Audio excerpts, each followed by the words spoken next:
আমার নতুন একটি ব্লগে সবাইকে অনেক অনেক স্বাগত জানাই। আপনারা সকলে আমাদের বাড়ির লক্ষ্মী পুজোর ছবি এবং ভিডিও দেখে অনেকে অনেক ভালোবাসা দিয়েছেন, সেটি দেখে আমাদের খুব ভালো লেগেছে।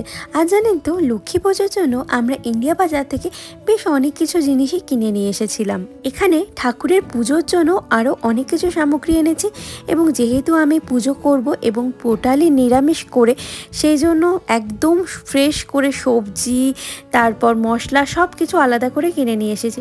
কারণ রান্নাঘরে সমস্ত কিছু তো আমাদের আশের ছোঁয়া হয়ে থাকে না, তাই ঠাকুরের জন্য একদম আলাদা করে সবটা কিনে নিয়ে এসেছি। আর এবারে আরও একটা জিনিস আমি করছি, যে নারকেলটা আমি আর গোটা নারকেল কিনিনি, কারণ মিক্সার গ্রাইন্ডারে না খুব একটা বেশি ভালো হয় না সেটা, তাই এবার কোরানো নারকেল যেটা ফ্রোজেন সেটাই কিনে নিয়ে এসেছি। দেখা যাক কীরকম নাড়ু হয়। অনেক ভিডিও সমস্ত কিছু দেখে আমি ভাবলাম কনভেন্স মিল্ক আর একটু আমুল দুধ এই সমস্তটা মিলিয়ে আজকে এই নাড়ুটা করব। আজকে আমি দু ধরনের নাড়ুই করছি, একটা হলো সাদা নাড়ু আর একটা হলো ওই লাল নাড়ু, মানে আমাদের গুড়ের নাড়ু। গুড়ের নাড়ুটা কিন্তু সকলের খুবই পছন্দের, আমারও খুব পছন্দের। জানেন, ছোটোবেলায় যখন মা এই আগের দিন, মানে লক্ষ্মী পুজোর আগের দিন কি দুদিন আগে এই নাড়ু মুড়কি আরও অনেক কিছু করতো, তখন বেশ ভালো লাগতো দেখতে। কিন্তু আমি কিন্তু কোনো দিনও এটা করতাম না, কারণ আমার খুব ভয় লাগতো হাতে গরম সেঁক লাগবে তাই। আর এখন দেখুন, বিয়ের পরে নিজেই সবটা কি সুন্দর করছি। যদিও এখানে আমার কর্তামশাই আমাকে সবসময় হেল্প করার জন্য চলে আসেন, তাই আজকে নাড়ুটা বেশ ভালোই করে করলাম দুজন। আগামীকাল লক্ষ্মী পুজো এবং আমাদের বাড়িতে আমরা কিছু গেস্টদের নেমন্তন্ন করেছি এবং তারা আসবে, এবং আমার সত্যি খুব খুব আনন্দ লাগছে। সবাইকে আপনারা জানেনই আমি একটু রেঁধে বেড়ে খাওয়াতে খুব ভালোবাসি, তাই এই আনন্দটা আর কিছু কম না। তাই আমি ভাবলাম তাদের জন্য বাড়িতেই সুন্দর করে মিষ্টি তৈরি করি। এখানে তো মিষ্টি খুব একটা ভালো পাওয়া যায় না, তাই বাড়িতেই করছি সবটা। এখন বাড়িতে আমার বর ডেকোরেশনের কাজ শুরু করে দিয়েছে। কেমন লাগছে নিজের বাড়িতে ডেকোরেশন কাজ করে? লক্ষ্মী পুজো বলে কথা, ঠিক আছে, দারুণ করেছে। আর এটা দেখুন, দাঁড়ান এখান থেকে দেখাই, বাঙালির বুদ্ধিটা দেখুন। আমাদের এখানে পেরেক নেই, এবার কি করব, সেফ টিফিন ইউজ করেছি। এই যে ভাবা যায়, এই হলো বাঙালির বুদ্ধি, বিদেশে থাকা বাঙালির বুদ্ধি। এখানে এই সন্দেশটা তৈরি হয়ে গেছে এবং দেখুন কি সুন্দর জমে গেছে। আমি একটু গার্নিশ করে দিয়েছি পেস্তা দিয়ে, আরও সুন্দর লাগছে। এগুলি কালকে ওনাদেরকে আমি দেব। আমি আগের দিনই কিছু রান্না করে রাখছি, কারণ আগামীকাল আমি ভোগের রান্নাটাই করব, তাই জন্য এই সমস্ত রান্নাগুলো করে রেখে দিচ্ছি আগের দিনই। আর বলো না, হাত দেখাও। হাত পুরো আর হাত নেই।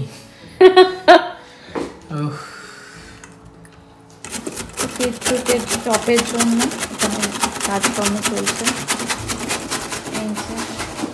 কি রান্না করব করে মাথা খারাপ হয়ে যাচ্ছিল, তাই ভাবলাম ভেজিটেবল চপটা করি স্টার্টারে, আর একটুখানি কড়াইশুঁটি কচুরিও থাক। নিরামিষে বেশ ভালোই লাগে কিন্তু এগুলো খেতে। এগুলো আমি এখন পুরটা জাস্ট বানিয়ে রাখছি, আগামীকাল আমি এই সবটা করব, মানে এয়ার ফ্রায়ারে আমি একদম গরম করে তাদের দিতে পারবো। গতকাল রাতে আমি সবটা করে রেখে দিয়েছি মোটামুটি প্রায়, কিন্তু আজকে রাইসটা এখনও করা হয়নি, মানে যারা গেস্ট আসবে তাদের জন্য আজকে ওটা ভোগী রান্না করার পর করব। এখন ওই 5:30 মতো বাজে, আমি ভোরবেলায় উঠে গেছি এবং স্নানও করে নিয়েছি, আর রান্নাঘরটাও ভালো করে পরিষ্কার করে নিয়ে সব সবজি বের করে নিয়েছি। এখন আমার ঠাকুরের সব বাসন বের করে নিয়ে আমি এখন ঠাকুরের জন্য ভোগ রান্না করব। আজকে ঠাকুরের জন্য ভোগে খুব বেশি কিছু করছি না, পায়েস থাকছে, লুচি, সুজি আর ভোগের খিচুড়ি, মোয়া, নাড়ু এগুলো তো থাকছেই, তার সাথে আর মিষ্টি। অনেকেই আমাকে বলেছে যে তোমাদের তো ওটা ভাড়ার ঘর, তাহলে তোমরা কেন এত আয়োজন করছো, এত কিছু করছো? কি বলুন তো, আমরা ঘরটাকে ঘর মনে করি, মানে নিজেদের সংসার মনে করি, সেইভাবেই করে নিজেদের ঘরটাকে গুছিয়ে তুলি এবং সবটা অনুষ্ঠান পালন করে থাকি। সেই জন্য এটা করতে বউ পারে না, তাই জন্য বর আলপনা দিচ্ছে। বউ আলপনা দিতে পারে না, তাই বর আলপনা দিয়ে দিচ্ছে।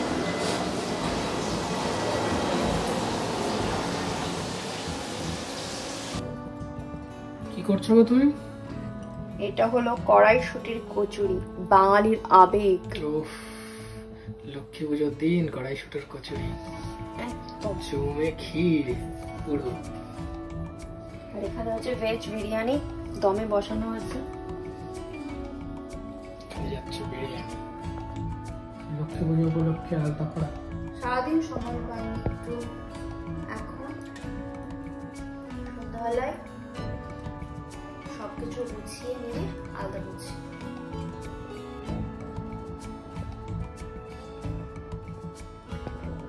জানেন তো, প্রতিটা মেয়ের স্বপ্ন থাকে নিজের সংসারটাকে সুন্দর করে গুছিয়ে তোলার।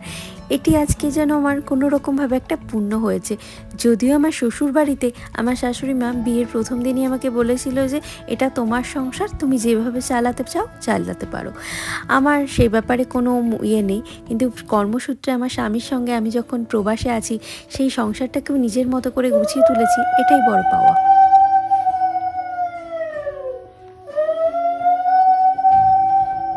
প্রবাসে তো আর পুরুত মশাই তেমন পাওয়া যায় না, তাই ওই নিজেদের ঘরের পুজো নিজেরা যেরকম নিত্য পুজো করি সেইভাবেই করছিলাম। আর আমার শাশুড়ি মাকে আর মাকে কল করে বিভিন্ন জিনিস কি কি নিয়ম আচার সবটা শুনে শুনে সেভাবে করার চেষ্টা করেছি। এখানে কিছু পান সুপারি কলা যেভাবে দেওয়া হয় সেগুলো দেওয়ারই আমি চেষ্টা করছিলাম, আর একদম লক্ষ্মীমন্ত বইয়ের মতো সেজে নিয়েছিলাম।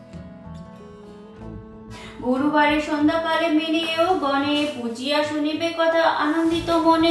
আজকের দিনটা আমাদের কাছে বেশি স্পেশাল, কারণ গত 1 বছর আগে আমরা এই দিনকে লন্ডনে এসেছিলাম জানেন। আর এই 6 অক্টোবরে আমাদের ঘরে আজকে আমরা সুন্দর করে লক্ষ্মী পুজো পালন করছি, এবং আমাদের কিছু খুব কাছের মানুষরাও তাতে সামিল হচ্ছে। এটা আমাদের কাছে বড় পাওয়া।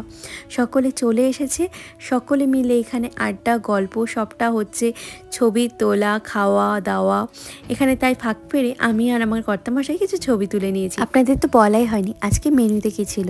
স্টার্টারে ছিল ভেজিটেবিল চপ, কড়াইশুটির কচুরি, গরম গরম আলুর দম। মেন কোর্সে ভেজ বিরিয়ানি, শাহি পনির, মিষ্টি, চাটনি। এই কোলের অনুরোধে আমি একটা গান করছিলাম, জানি আমার গলা ভালো না, তাও চেষ্টা।